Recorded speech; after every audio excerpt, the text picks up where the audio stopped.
Good morning. Today is Thursday, December 3rd, 2020. So, finally, we have some good news. Yesterday, Britain announced the approval of the first vaccine for COVID, and they plan to start injecting people this coming week.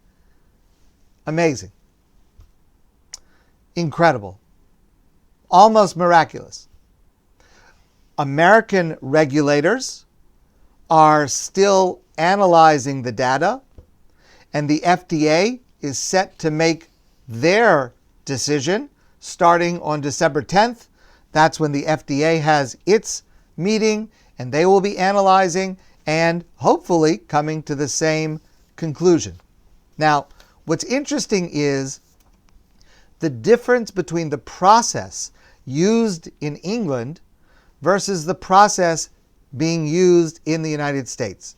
Because the regulators in Britain are relying on the company's own analysis of their data of the testing that's been going on for the last several months. And what they do is they study Pfizer's reports about how it's worked. Of course, they do other investigation as well, but they rely heavily on Pfizer's reports and analysis of their testing, and they use that to make their decisions. The American regulators do it differently.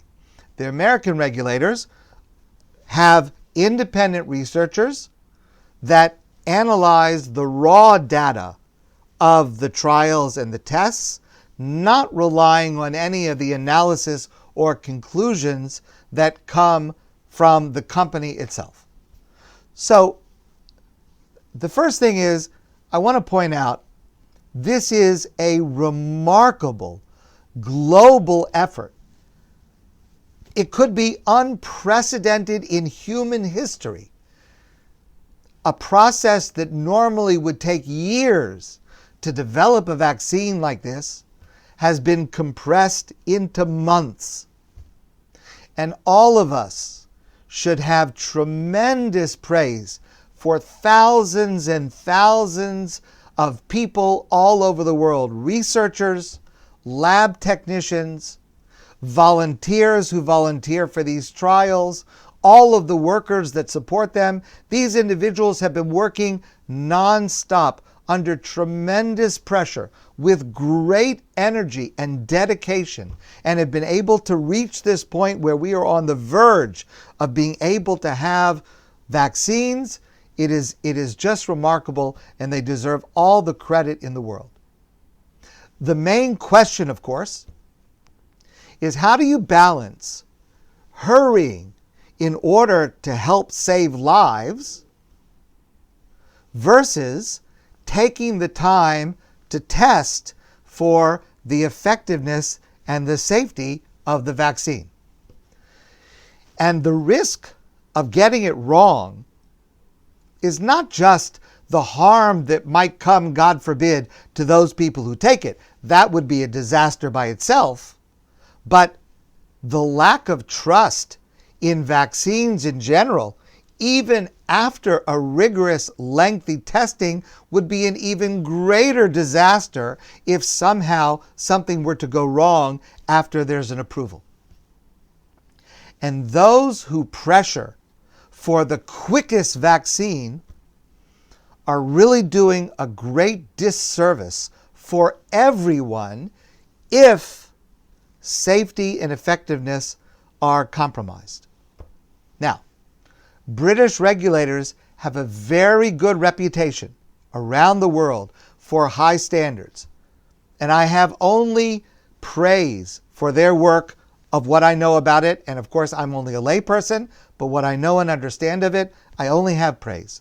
And I sincerely hope that their findings will be mirrored by the FDA next week, and that they are borne out as time passes and there is more of a track record and more people who have taken it and the effects are seen. However, I believe that Jewish law has the following concern with the British process. And that's what I'd like to share with you this morning. There's a pasuk in the Torah. The Torah says, it's in Parshas Mishpatim in the book of Shmos. The Torah says, "V'shochad lo sikach." You shall not take a bribe. Ki hashochad yaver pikrim, because a bribe, taking a bribe, blinds the eyes of the wise. V'salef divrei tzadikim, and perverts the words of the righteous. Many commentators point out, the Aruch HaShulchan and others, although this would seem to be addressed to a judge, of course, a judge judging a case cannot take a bribe, that's obvious. Many point out that it applies not only to a judge, it applies to any decision maker in any area of life. Must be careful about any type of bribe that would blind their eyes or pervert their words.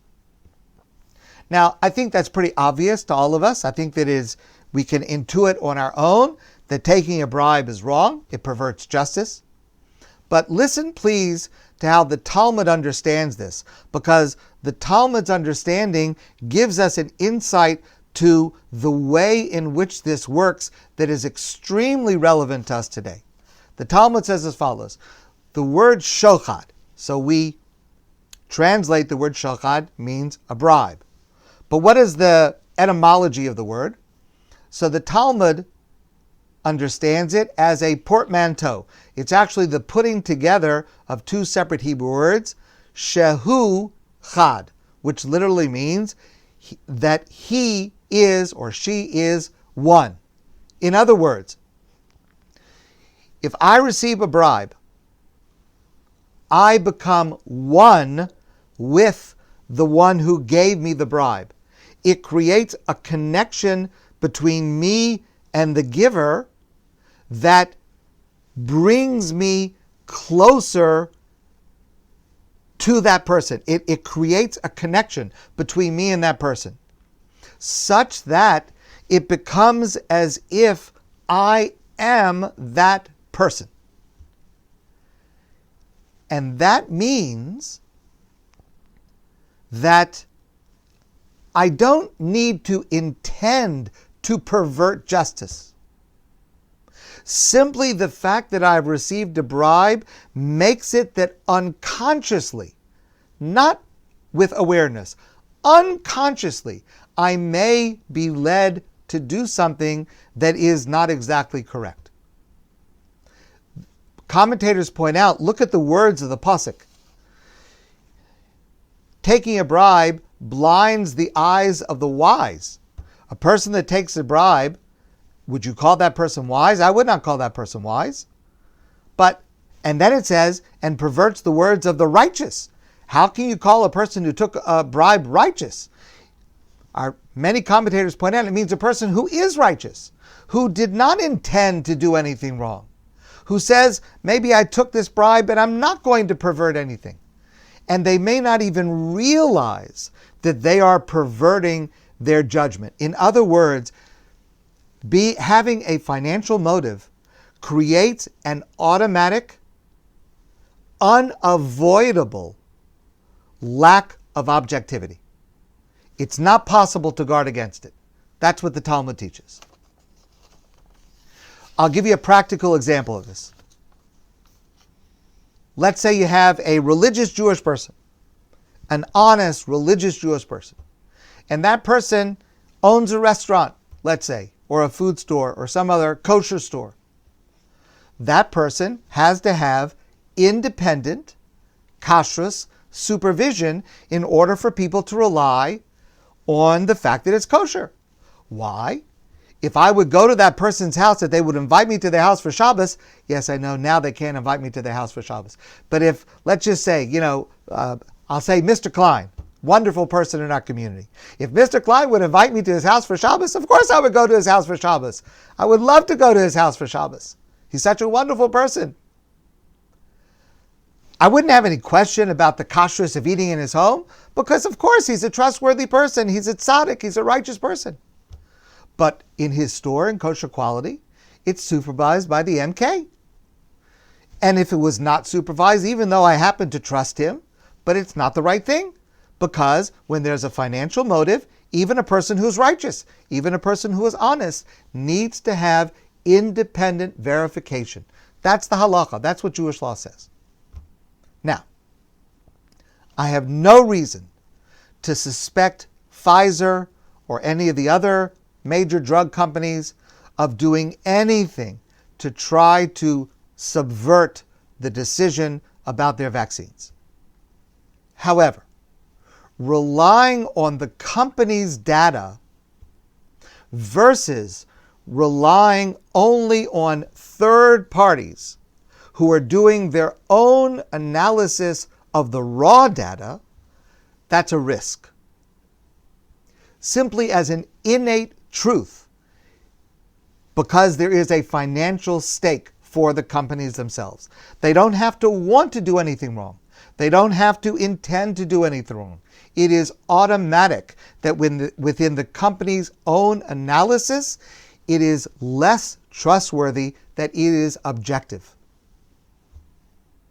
And I would say that Jewish law urges extreme caution, relying on the analysis that comes from the companies. I hope it works. And British scientists are some of the most respected in the world, and this is not so clear-cut. I want to be clear. I don't want anyone to misunderstand me.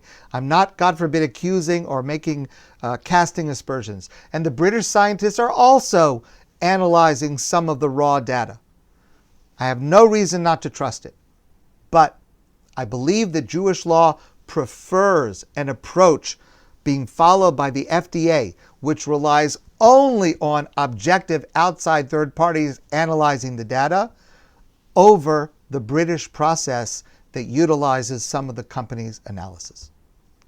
Meanwhile, the situation in Montreal and in other places is becoming dire again. And we all need to increase our precautions until there is a safe, effective vaccine that is widely available and taken. Only then can we start to lower our guard. Until then, we still need to be very, very careful. My friends, I want to wish you a great day. I look forward to seeing all of you soon in person, and be safe.